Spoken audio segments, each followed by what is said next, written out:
High court نے اسد عمر کی M P او کے تحت گرفتاری کالعدم قرار دیتے ہوئے عدالت عالیہ نے اسد عمر کو رہا کرنے کا حکم دیا۔ جسٹس میاں گل حسن اورنگزیب نے ریمارکس دیے کہ اسد عمر بیان حلفی جمع کرائیں، اگر بیان حلفی کی خلاف ورزی ہوئی تو سمجھے سیاسی کیریئر پھر بھول جائیں۔ اسی حوالے سے مزید تفصیلات جانتے ہیں ہمارے نمائندے ارسلان احمد سے۔ جی ارسلان احمد، اس حوالے سے آگاہ کیجیے گا۔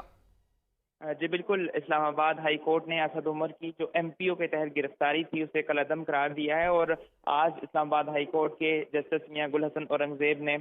اس کیس کی سماعت کی ہے، اور اس کے علاوہ اسد عمر کی جو دو کیسز ہیں ان میں ان کی جو حفاظتی ضمانت ہے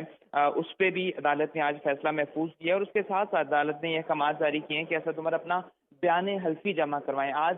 ڈاکٹر بابر ایوان اسد عمر کی طرف سے عدالت کے اندر پیش ہوئے، اور بیان حلفی کے حوالے سے عدالت نے یہ کہا کہ اگر آپ بیان حلفی نہیں جمع کراتے یا اس کی خلاف ورزی کرتے ہیں تو آپ پھر اپنا جو سیاسی کیریئر ہے اسے کیریئر کو بھول جائیں، اور ساتھ ہی ساتھ عدالت نے اسد عمر کے دو ٹویٹ جو کہ انہوں نے 9 مئی کو کیے تھے وہ بھی ڈیلیٹ کرنے کے احکامات جاری کیے ہیں، اور